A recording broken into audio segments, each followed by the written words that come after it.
est 20h30 à Conakry, même heure à Dinguiraï. Bonsoir et bienvenue à tous dans ce journal dont voici le sommaire. 2 centrales solaires viennent d'être mises en service dans les préfectures de Dinguiraï et de Sigiri. L'objectif est de réduire les disparités dans la fourniture de l'électricité dans le pays, conformément à la vision du chef de l'État. À suivre dans ce journal. Et puis décentralisation à Farana, les administrateurs territoriaux se mobilisent autour de l'arrêté conjoint portant création, attribution, organisation et fonctionnement des commissions régionales, préfectorales et sous-préfectorales de défense sécurité. Les détails dans un court instant. Enfin, la cérémonie du Nimbador spécial transition, une initiative qui vise à récompenser les sportifs qui ont honoré la Guinée ces 4 dernières années. C'est tout pour le sommaire. Encore une fois, bonsoir et bienvenue à tous. En séjour de travail à l'intérieur du pays, le ministre de l'Énergie a passé cérémonie de mise en service de 2 centrales solaires dans les préfectures de Dinguiraï et de Sigiri. La réalisation de ces infrastructures énergétiques traduit la volonté du chef de l'État à réduire l'inégalité dans la fourniture de l'électricité dans le pays. Nabi Camara était sur les pas du ministre. Voici son reportage. 2 nouvelles infrastructures énergétiques fonctionnelles depuis vendredi à l'intérieur du pays. Il s'agit des centrales solaires photovoltaïques de Kalenko à Dinguiraï et Sigrini dans la préfecture de Sigiri. Leurs capacités nominales sont respectivement de 110 et 200 kWc. Une œuvre du ministère en charge de l'énergie à travers l'Agence guinéenne d'électrification rurale, AGR. En tant qu'agence guinéenne d'électrification rurale, c'est notre mission, apporter de l'électricité au sein des communautés, c'est apporter de l'espoir, c'est apporter le bien-être, c'est participer au développement socio-économique de notre pays. Selon les techniciens de l'AGR, 1798 ménages seront alimentés par ces 2 centrales, améliorant du coup l'accès à l'électricité de 19 909 personnes directes dans les sous-préfectures de Kalenko et Sigrini. C'est une centrale solaire et thermique, à 85% solaire et le reste en énergie thermique. Ça a été réalisé par des équipes en 100% locales et on est fiers de présenter ça, qu'on va exploiter pendant une durée de 20 ans et la maintenir et distribuer et vendre de l'électricité ici. Cet événement s'inscrit dans la dynamique de mise en œuvre de la politique énergétique nationale conduite sous le leadership éclairé de son Excellence, Monsieur le Président de la République, le général Mamadi Doumbouya. Il traduit notre ambition collective. C'est une ambition proprement collective de garantir à chaque Guinéenne et Guinéen qu'ils vivent en zone urbaine ou rurale un accès durable, fiable et abordable à l'électricité. Ces réalisations confirment ainsi l'engagement du président Mamadi Doumbouya à promouvoir les énergies renouvelables et réduire l'inégalité d'accès à l'électricité entre les zones urbaines et rurales. Dans le domaine des transports, l'autorité de régulation du secteur fluvio-maritime examine la gestion financière de la structure. C'est en faveur de la session ordinaire du conseil d'administration pour le compte de l'exercice 2025. Des innovations dans le secteur ont été évoquées. Mohamed de Camara, Abraham Christophe Conté. L'une des missions de l'autorité de régulation du transport fluvio-maritime est de fixer les normes en matière d'exploitation du trafic dans les chenaux des fleuves, également programmer et contrôler le mouvement des navires et des remorqueurs, entre autres. Les acteurs impliqués dans cette mission sont en conclave pour statuer sur le document que la direction générale a soumis au Conseil, mais également se pencher sur les réformes que l'autorité compte engager dans ce secteur névralgique de l'économie guinéenne. La session nous a permis d'examiner et d'approuver ces documents importants de gestion, notamment le rapport de gestion du premier semestre, mais aussi pour le reste de l'année, réajuster le budget. On a passé en revue le premier rapport de gestion qui porte sur le premier trimestre.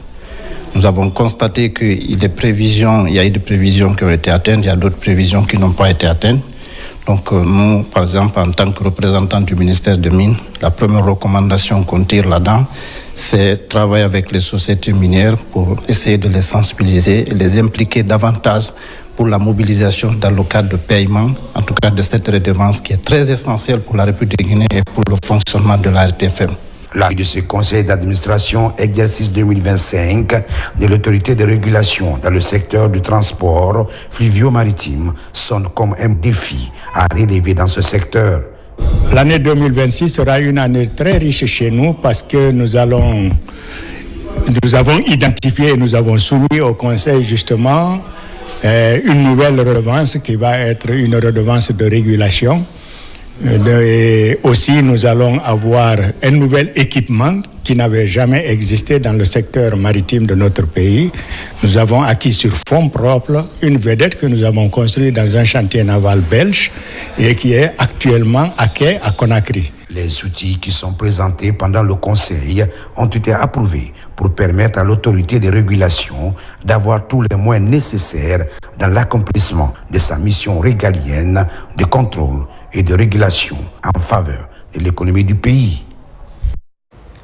Et puis la lutte contre l'utilisation du mercure au sein des places fortes de l'or se poursuit dans la savane guinéenne. Ce rendez-vous sous-régional est abrité par la ville de Kankan pour faciliter la mise en œuvre des mesures réglementaires et techniques. De nouvelles orientations sont définies pour une exploitation minière artisanale responsable. Djamankaba.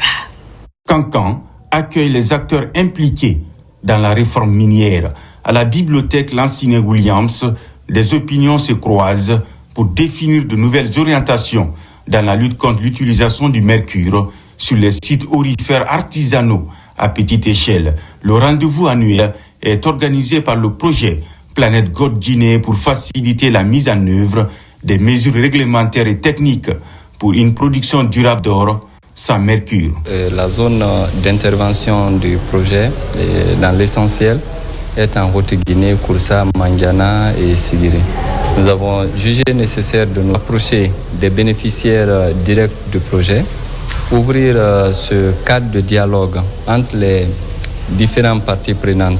Que l'utilisation du mercure est déjà interdite dans l'exploitation minière à petite échelle. Si le projet est venu nous accompagner et faire comprendre à la communauté les dangers du mercure, on ne fera que saluer et appuyer le projet. Au cœur des échanges, plusieurs thématiques ont été abordées pour le bien-être des artisans miniers, notamment des mécanismes de financement sans mercure, des solutions en offensive contre les violences basées sur le genre, également explorées pour répondre aux multiples aspirations.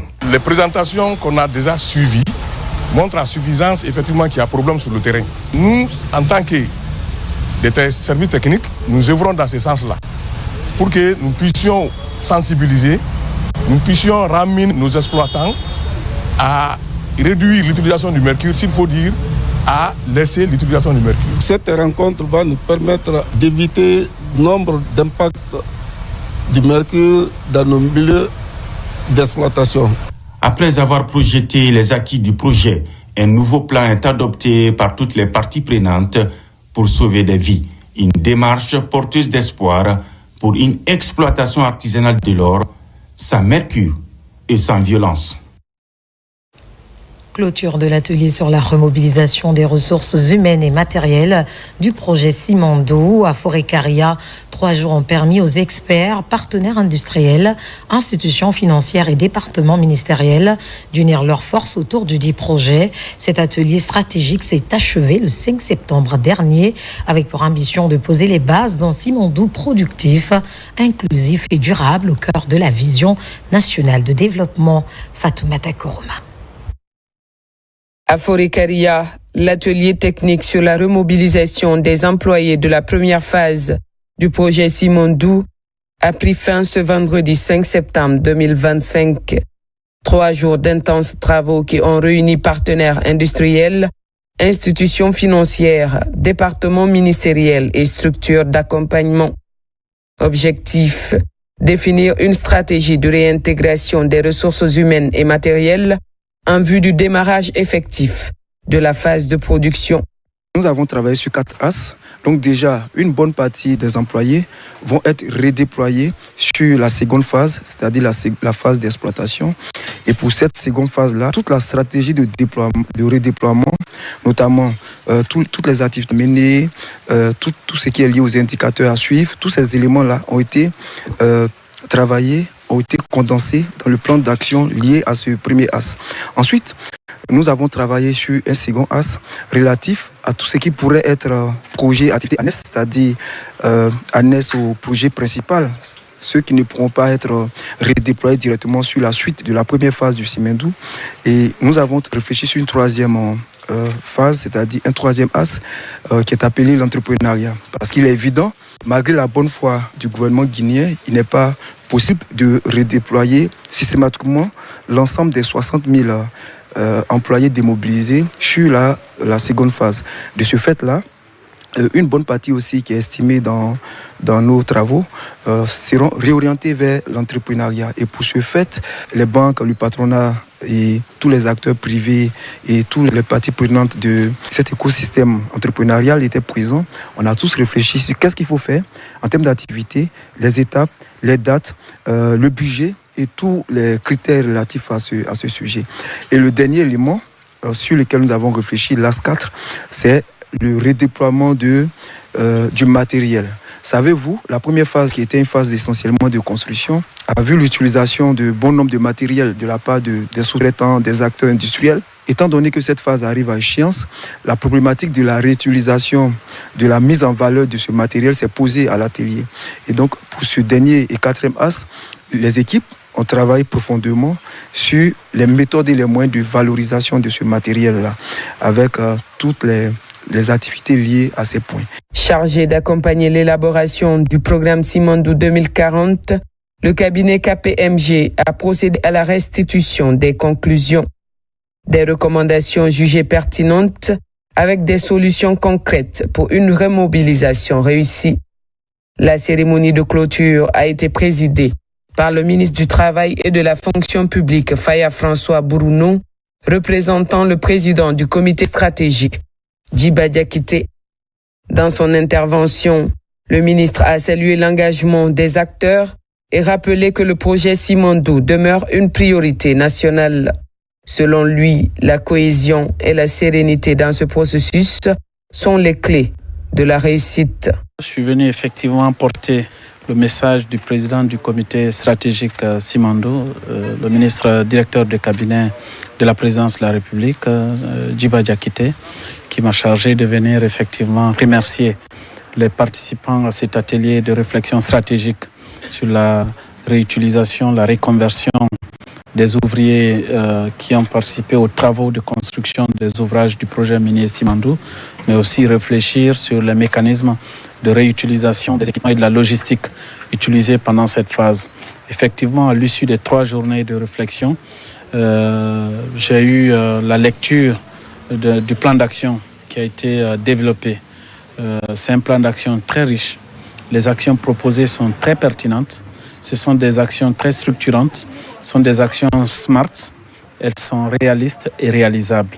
Et ce sont des actions qui prennent en compte toute la mesure des enjeux liés à la problématique de la remobilisation des ouvriers et des équipements utilisés pendant la phase de construction du projet minier Simandou.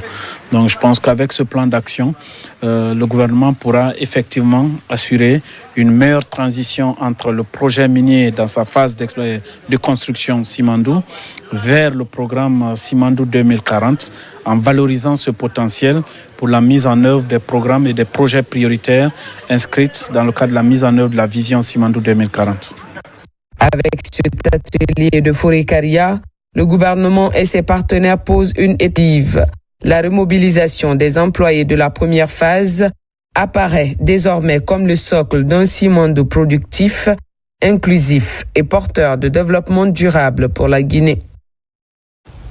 Deuxième grand titre de cette édition à Farana, vulgarisation de l'arrêté conjoint portant création, attribution, organisation et fonctionnement des commissions régionales, préfectorales et sous-préfectorales de défense et de sécurité. Il s'agit d'outiller les membres du comité en technique de sécurisation des élections. La rencontre a mobilisé les administrateurs territoriaux, les forces de défense et de sécurité, ainsi que les magistrats de la région. Ibrahima Oulé Fofana, Silati Koroma. C'est une initiative du chef de l'État, général d'armée Mamadi Doumbouya, qui vise à mettre un cadre de défense et de sécurité visant à renforcer la protection des citoyens. Pour l'exécution de ce plan de défense sécuritaire, un programme de renforcement des capacités des acteurs est conçu et exécuté par le Centre national de formation et de perfectionnement des cadres et élus locaux. L'initiative a regroupé l'ensemble des acteurs concernés au niveau régional ici à Farana. Après cet atelier, les attentes, c'est vraiment les participants de démultiplier ces formations pour que les autres membres qui n'ont pas eu la chance d'être présents lors de l'atelier, qu'ils puissent s'approprier du contenu de ce document. Cet arrêté conjoint arrive au bon moment pour traiter toute cette question de sécurité et de défense au niveau non seulement national, au niveau régional, au niveau préfectoral et aussi au niveau communal. L'arrêté conjoint qui fait l'objet de cette vulgarisation est le fruit de la collaboration des 3 départements ministériels, à savoir la défense nationale, la sécurité et la protection civile et l'administration du territoire et de la décentralisation. La vulgarisation de ce texte nous permet de comprendre nos rôles en temps de crise et également en temps de guerre et comment coordonner tout ça avec l'ensemble des acteurs ici présents.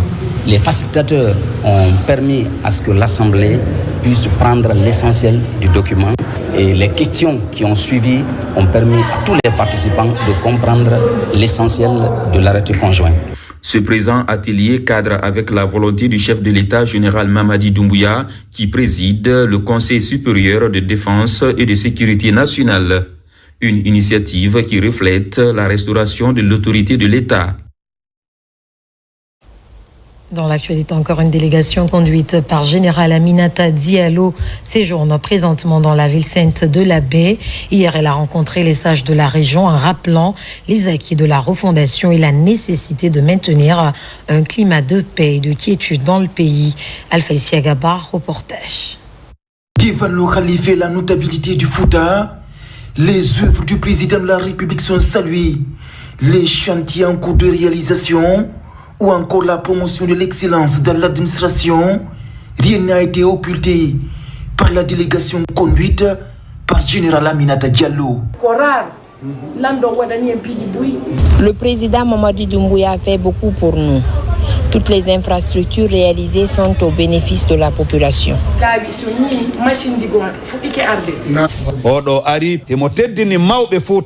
Le président de la République honore et continue d'honorer le Fouta.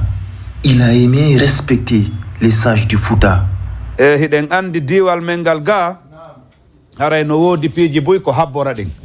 notabilité du Fouta s'est dit fière de leur fils dans l'administration publique. Elle encourage le gouvernement dans la promotion du vivre ensemble. Il est merveilleux de se retrouver comme ça pour parler de développement. Beaucoup de choses se disent sur les réseaux sociaux, mais ne vous inquiétez pas, l'abbé va vous honorer. Non. Non. L'abbé wullinta ɓiɓɓe mum inchallah développeur ten fijande nden fi rabtaneji ɗin fi laaɓi ɗin fi fiyakeji ɗin fof ɗum kadi aray ko fi men enen fewdo ɗo e fi fayɓe men e fi taniraɓe men. Le développement, la qualification du système éducatif, tout ça c'est pour le pays et pour les générations futures. Donc c'est très important le développement. Dans les jours qui suivent, plusieurs activités sont prévues dans la région de l'Abbé. Entre autres, la sensibilisation des citoyens sur la nécessité de cultiver la paix, la cohésion sociale et le retrait des cartes de lecteurs. Dans un autre registre, distribution des cartes d'électeurs, à l'image d'autres villes, Kindia a procédé au lancement officiel de la dite opération samedi dernier. Le ton a été donné dans le quartier Ferefou2. Fanalabaya Kamara, Yaya Silla. La pluie n'était pas au rendez-vous ici ce week-end au quartier Ferefou2, commune urbaine de Kindia, et qui a abrité le lancement officiel de la distribution des cartes d'électeurs. Le quartier Ferefou2 est composé de 4 secteurs où plus de 7000 électeurs ont été recensés pour le compte du PN RAVEC 2025. Les citoyens étaient massivement présents dans le bureau du quartier à notre arrivée, tous venus avec leur reçu dans les mains, prendre leur carte d'électeur. C'est une étape cruciale du processus électoral. Alors, après l'enrôlement, il faut des cartes. Et quand nous avons reçu les cartes, il faut les distribuer. À qui de droit? Donc pratiquement, nous avons invité les citoyens au lancement de ce processus, de cette activité dans le quartier de Ferefou 2. La commune urbaine de Kindia est repartie en 33 quartiers. À l'image du quartier Ferefou 2, les électeurs peuvent se rendre dans leurs quartiers respectifs pour retirer leur sésame. C'est un indicateur important puisque ça va nous donner une idée par rapport au taux de participation qui est un indicateur très très important dans le processus électoral. Donc à date, nous avons reçu suffisamment de matériel, nous avons reçu les kits, nous avons reçu les isoloirs, nous avons reçu le matériel informatique pour les centralisations dans les communes. Donc à date, nous pouvons réaffirmer sous l'autorité de la direction générale et de la direction régionale des élections que la date du 21 est vraiment tenable. La préfecture de Kindia, comme partout dans les 5 préfectures de la région, c'est officiel, les cartes sont distribuées aux ayants droit avant le scrutin de référendum du 21 septembre 2025. Nous ne changeons pas de sujet. L'opération de distribution des cartes d'électeurs est officiellement lancée à Cancan. Au sein des commissions installées dans les quartiers, les grandes orientations sont données pour faciliter l'accessibilité partout. Abaté Djamonkaba, compte rendu. À Cancan, les membres des commissions administratives de distribution des cartes d'électeurs se retrouvent pour élaborer une nouvelle stratégie. Une distribution qu'ils veulent sans défaillance, conformément à la vision du ministère de l'administration du territoire et de la décentralisation. La Direction nationale des élections prépare les agents quant à leur rôle et responsabilité pendant le processus. À travers tous les efforts consentis par le gouvernement, ces cartes d'électeurs sont disponibles. Il s'agit tout simplement de les distribuer. Donc il faut venir former, passer de très bonnes informations liées à la distribution des cartes d'électeurs pour que chaque citoyen rentre en possession de sa carte d'électeur. Sur le terrain, la course aux cartes d'électeurs est lancée ici à 5Fara 2 pour permettre aux citoyens d'être au rendez-vous de la consultation référendaire du 21 septembre. Sur toute l'étendue du territoire national, ce n'est pas seulement Cancan, les activités sont lancées pour que nous puissions récupérer nos cartes. Et je pense qu'à partir d'aujourd'hui, Cancan est mobilisé. À partir de ce jour, 6 septembre 2025, jusqu'au 21 septembre 2025, les cartes d'électeurs sont disponibles dans les centres de distribution des cartes. À Cancan, dans chaque quartier, on a utilisé 3 points de distribution. L'objectif, assurer une distribution complète des cartes d'électeurs pour permettre aux citoyens d'apprécier démocratiquement par référendum le projet de nouvelle constitution le 21 septembre prochain. Direction l'Elouma, où le scrutin du 21 septembre prochain est au cœur des débats. Les responsables à tous les niveaux sont mis à contribution pour sensibiliser les 5000 électeurs de la préfecture afin de retirer leur carte d'électeur. C'était aussi l'occasion de passer le message de paix et de cohésion sociale. Djenéon Sané. À l'Elouma, l'heure est au retrait des cartes d'électeurs en prélude au référendum du 21 septembre. Depuis plusieurs jours, la préfecture vit au rythme des préparatifs. Partout dans la ville, les habitants se mobilisent pour récupérer leurs cartes. La journée d'hier, ça s'est très bien passé. Nous avons en fait beaucoup de centres de distribution des cartes électeurs dans la commune urbaine de l'Elouma. Toutes les équipes étaient déjà sur place et il y a eu des retraits dans la journée d'hier. Et ça continue, il y a l'engouement maintenant au niveau du retrait de ces cartes. Une délégation dépêchée par le ministre du Tourisme, fils de la localité, a rencontré les sages et les autorités pour sensibiliser sur le retrait des cartes et relayer le message de paix du président de la République. La mission a également invité les présidents des 10 délégations spéciales à accélérer la mobilisation avant le scrutin. Nous avons rencontré aujourd'hui en réunion les autorités locales dans sa globalité avec toute la société civile pour discuter déjà de qu'est-ce que c'est que cette constitution, les enjeux. et aussi comment aller récupérer les cartes électorales, quel message clé véhiculer pour que les personnes puissent aller récupérer les cartes électorales et surtout se mobiliser massivement pour aller voter le jour du vote. Au total, 57 287 électeurs sont inscrits pour se prononcer sur la nouvelle constitution du 21 septembre prochain. À présent, ce communiqué du ministère de la Justice et Droits de l'Homme a communiqué le garde des Sceaux, ministre de la Justice et des Droits de l'Homme, à mesdames et messieurs les magistrats de l'administration centrale, monsieur le commissaire général du gouvernement, messieurs les premiers présidents des cours d'appel de Conakry et Cancan, messieurs les procureurs généraux près les dites cours, messieurs les présidents des tribunaux de première instance, messieurs les procureurs de la République, messieurs les procureurs spéciaux, messieurs les juges de paix, mesdames et messieurs les magistrats de la 7e promotion, mesdames et messieurs.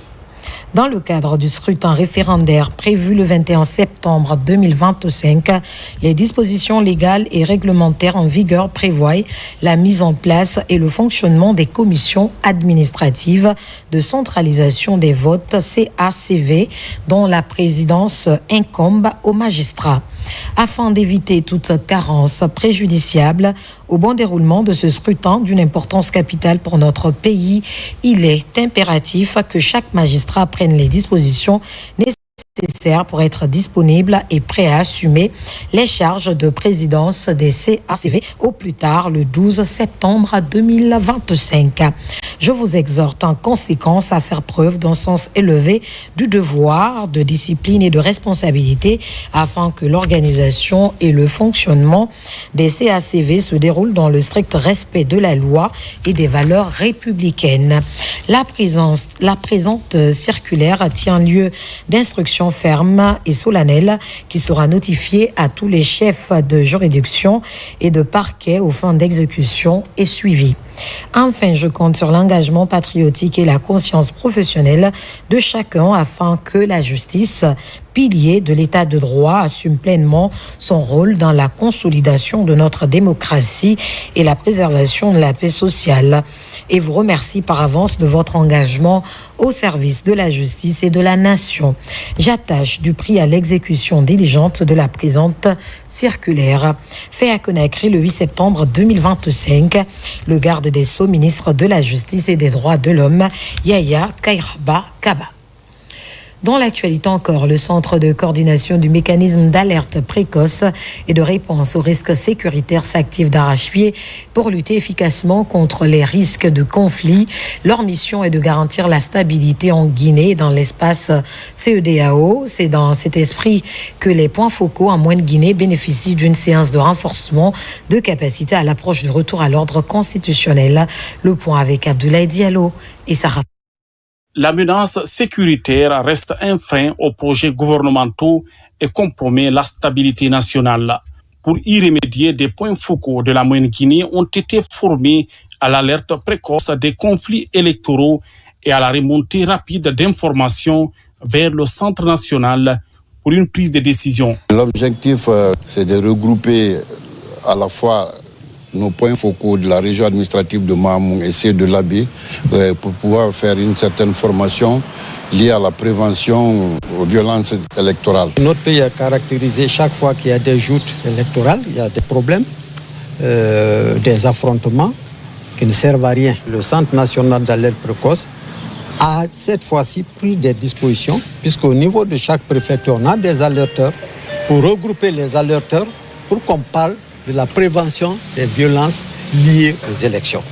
Les participants ont appris à identifier les conflits électoraux et à transmettre efficacement les données. Nous allons faire la restitution auprès des OEC, des organisations, auprès de la société civile. Ensuite, nous allons recueillir des informations auprès des communautés. Je m'engage particulièrement à remonter les alertes au niveau du Centre national d'alerte précoce pour vraiment prendre des réponses rapides. Et je m'engage aussi à lutter contre vraiment les discours de haine et à partager la formation que j'ai reçue ici à mon entourage afin de lutter contre les conflits post-électoraux. Le centre de coordination du mécanisme d'alerte précoce s'impose comme un outil clé de prévention des risques sécuritaires, garantissant ainsi la paix et la stabilité en Guinée et dans les pays de la CEDEAO. Nous poursuivons cette édition. Cette année 2025, 150 étudiants ont été recensés par le Service national des bourses extérieures afin de poursuivre leurs études au Royaume du Maroc. Peu avant leur départ, une cérémonie de lecture d'engagement a été organisée afin de comprendre le sens de cette autre aventure qui s'annonce désormais pour eux. Makeme Donzo. Ils sont au nombre de 150 boursiers à bénéficier cette année de la convention éducative bilatérale entre la Guinée et le Maroc. Ces étudiants sont sélectionnés dans le strict respect des normes indiquées. Parmi les critères figurent le bon classement au bac et la jeunesse, soit maximum 23 ans d'âge. Un travail du Service national des bourses extérieures SNAB en collaboration avec l'Agence marocaine de coopération internationale AMSI. Les bénéficiaires promettent d'accomplir leur cursus avec sérieux et rigueur. Aujourd'hui, je suis remplie d'une immense joie et d'une grande fierté parce que recevoir non seulement nos attestations, les félicitations et la bourse surtout, c'est vraiment un privilège pour nous. Voilà. Nous avons promis devant l'État que lorsque nous allons finir de nous former au Maroc, que nous allons revenir pour servir notre nation. L'ambassade joue un rôle de coordination.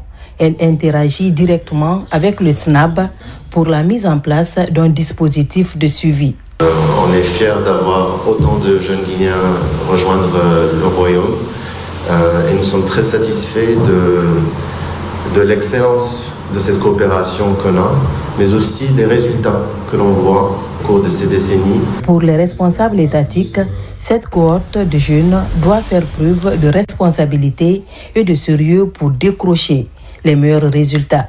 Vous avez un vrai challenge à relever. Et grâce à vous, de par votre comportement, d'autres étudiants guinéens pourront bénéficier de bourses. Vous quittez la Guinée, vous allez au Maroc. Vous ne serez pas seul. Les autorités vont vous accompagner entièrement. La durée des études varie selon les accords et les programmes choisis.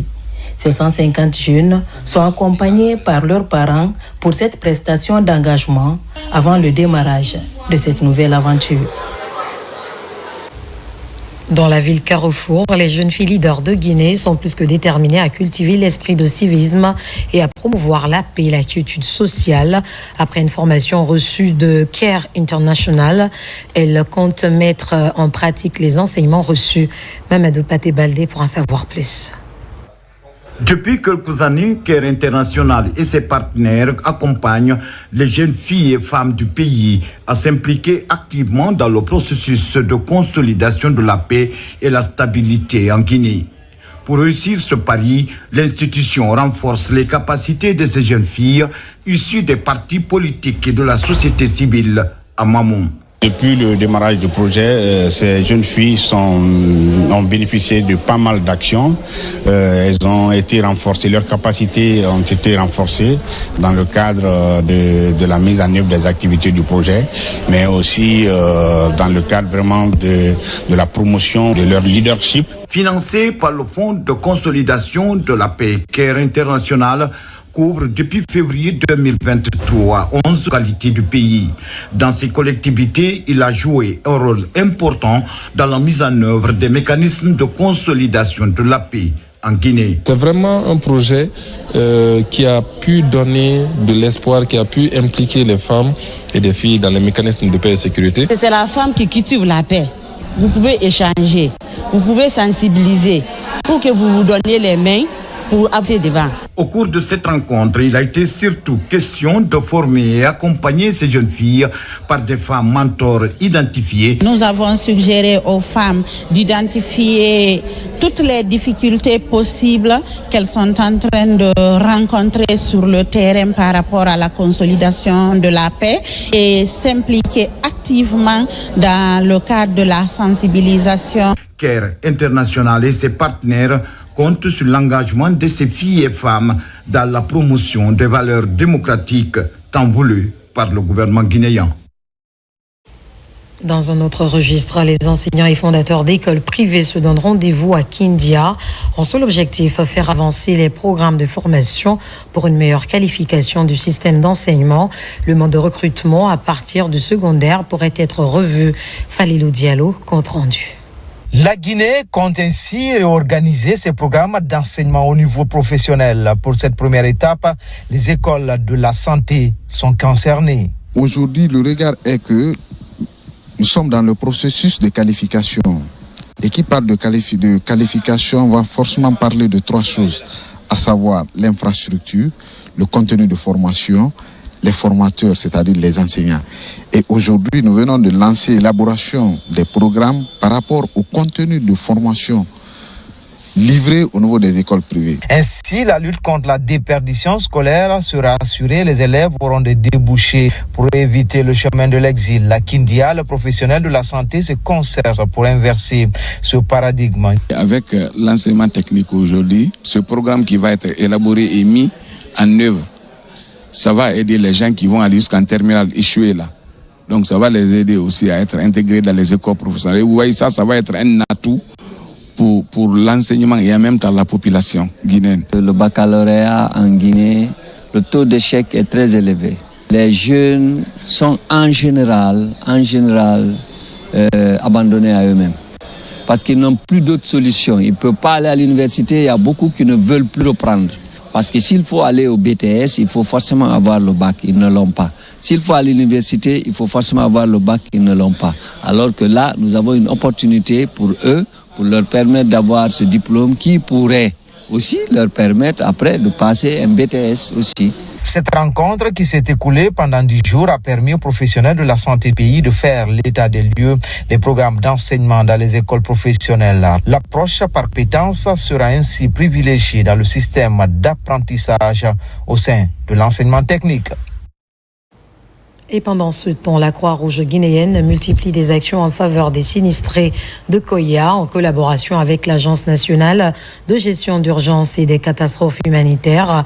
Anguche, ces volontaires continuent d'accomplir des actions citoyennes qui sont entre autres dans de matériel, curage de caniveaux, sensibilisation, etc. On en sait un peu plus avec Ousmane Ba et Ayasila. Après son intervention suite à l'éboulement de Manéa, la Croix-Rouge guinéenne est à nouveau sur le terrain. Des opérations de prévention des risques d'inondation à travers le curage des caniveaux pour permettre à l'eau de ruissellement de se frayer un chemin. Une synergie d'action avec l'Anguche et les populations de Koya. La collaboration, elle est franche. Vous savez, on fait ce qu'on appelle la planification par sectoriel et la Croix-Rouge regarde la disponibilité des fonds pour la mise en œuvre du plan de réponse et l'État est en train de faire des activités, mais le gap, la Croix-Rouge regarde et mobilise les fonds pour accompagner le gouvernement guinéen. Et nous sommes à ça aujourd'hui. À la Maison des Jeunes de Koya, site qui abrite les sinistrés, une séance d'enregistrement des victimes est en cours pour leur venir en aide en cash et en nature. Cette action est suivie des séances de sensibilisation sur le choix des endroits habitables. C'est une satisfaction pour moi aujourd'hui de mobiliser de fonds, de ressources nécessaires et qui peut certainement compléter ce que le gouvernement guinéen est en train de donner. Parce que tout ce que nous faisons, c'est pour accompagner le gouvernement guinéen. Et aucune organisation seule qui peut satisfaire à 100% aujourd'hui les sinistrés de Koya. Chacun en ce qui le concerne doit avoir maintenant une conscience. Comment et où je dois résider? Comment et où je dois parfaire mon habitation? Parce qu'on ne fait pas l'habitation pour un seul jour. On fait l'habitation pour soi et pour sa progéniture. Dans cette démarche, la Croix-Rouge et l'Agence nationale de gestion des urgences et des catastrophes humanitaires entendent mutualiser les efforts et impliquer les populations pour minimiser les risques. Le 6 septembre 2025 est une date qui restera longtemps gravée dans les annales de l'histoire de la ville de Guékédou. Elle marque la finale du premier tournoi interquartier organisé depuis plusieurs décennies. Cette rencontre qui a opposé les équipes de Nialenko et de Medina a tenu toutes ses promesses sous le vigilant du docteur Julien Bongono, secrétaire général du ministère de l'Enseignement technique. Lancé Kamisoko, Mohamed Saleh Oupaï, Mohamed Lamine Diallo. Le stade Tchendena Dimbaduno théâtre des plus belles oppositions sportives depuis maintenant plusieurs semaines, a accueilli ce samedi un ultime match d'envergure. C'est la finale du tout premier tournoi de football interquartier de Guékédou depuis des années. Mettant aux prises les 26 quartiers de la commune urbaine, il se joue sous le signe de la culture de la paix et du vivre ensemble. Notre ville, ça fait des années, il n'y a pas eu une compétition pareille. On était à manque d'activités sportives au niveau de la ville de Guékédou. On s'est dit, on commence d'abord par les interquartiers avant d'organiser les inter-sous-préfectures et aussi la formation des jeunes acteurs. Je suis très content au nom de la jeunesse de Guékédou pour les deux disciplines qu'ils ont accordées à cette compétition depuis le début. Et on ne fait que remercier les organisateurs, le district spécialisé de football et monsieur le secrétaire général du ministère de l'enseignement technique et le fait qu'il accompagne la jeunesse de Guékédou. Vraiment, nous sommes très ravis. La finale du tournoi de football interquartier, un événement très attendu, a réuni une foule immense au stade préfectoral. Je voudrais que cet engagement que nous avons vu sur le terrain nous serve d'exemple et nous inspire dans ce moment où nous sommes en train d'aller au référendum pour adopter une nouvelle constitution. Si nous montrons cette volonté-là, nous avons opté pour le développement de notre pays. Nous avons opté pour la paix dans notre pays. Au terme du temps réglementaire, la victoire a finalement souri à l'équipe de Madina qui s'est imposée sur le score d'1-0 face à celle de Nyalenko. Pour finir, la cérémonie du Nimba d'Or spéciale transition a mobilisé les acteurs sportifs guinéens. L'objectif est de célébrer les sportifs qui ont honoré la Guinée ces 4 dernières années. C'est une initiative de l'association de la presse sportive Pathé Diallo en collaboration avec le ministère des Sports. Abdoulaye Diallo, Sadouba. La vision des autorités a fait tache d'huile dans le sport. Tant de résultats positifs avec pas moins de 30 médailles d'or glanées dans les compétitions internationales. Jamais la Guinée n'avait réussi de tels exploits en si peu de temps. Sur les 40 fédérations sportives reconnues, 28 ont été récompensées pour leur performance. Et 4 sont désignés comme les meilleurs des 4 dernières années, à savoir le karaté, le judo, le handball et le para-athlétisme. C'est pour les encourager, doubler l'effort pour franchement donner de bons résultats. Parce qu'on ne voyage pas pour voyager seulement. On sort pour obtenir de bons résultats. Nous allons continuer à travailler pour mériter la confiance que l'association de la presse sportive Pathé Diallo a eu à placer en nous. On ne va pas les décevoir. L'année prochaine, Inch'Allah, si ce trophée existe encore, on fera tout pour mériter notre place. Rendre hommage aux athlètes et dirigeants sportifs est une manière de créer l'émulation entre les fédérations pour le décollage effectif du sport guinéen. Ces acquis sportifs sont remarquables, mais ils ne doivent pas occulter les nombreux défis qui se dressent encore sur le chemin du développement du sport en Guinée. Malgré les efforts consentis, le soutien financier de l'État reste insuffisant et trop souvent concentré sur le football, laissant les autres disciplines dans la précarité. Cette cérémonie a surtout permis de reconnaître le mérite du président de la République comme meilleur dirigeant sportif, ainsi que le ministre des Sports. Abdul Salam Sow, ancien du Sili, et Thomas Camara, ancien volleyeur qui a participé à la Coupe du Monde en 1970, sont aussi célébrés à titre honorifique. Nous avons décidé d'institutionnaliser cet événement pour la récompense du mérite dans notre famille sportive. Ce qui veut dire que chaque année, cet événement sera inscrit comme une ligne budgétaire au ministère des Sports pour que cet événement puisse honorer l'ensemble des acteurs. Des prix individuels sont également dédiés aux sportifs qui se sont illustrés. Le Nimba d'Or Espoir au jeune boxeur Mamadou Saïdou Diallo. Le Nimba d'Or féminin à la judokate Mariana Esteves. Et Serou Girassi pour le Nimba d'Or masculin. Ce genre d'initiative galvanise les fédérations dans leur programme pour booster le sport guinéen. Voilà qui met fin à ce journal. Merci à tous de l'avoir suivi. L'actualité se poursuit sur la RTG. Guinée, notre paradis, terre de richesse, d'opportunités et d'innovation. Bonsoir.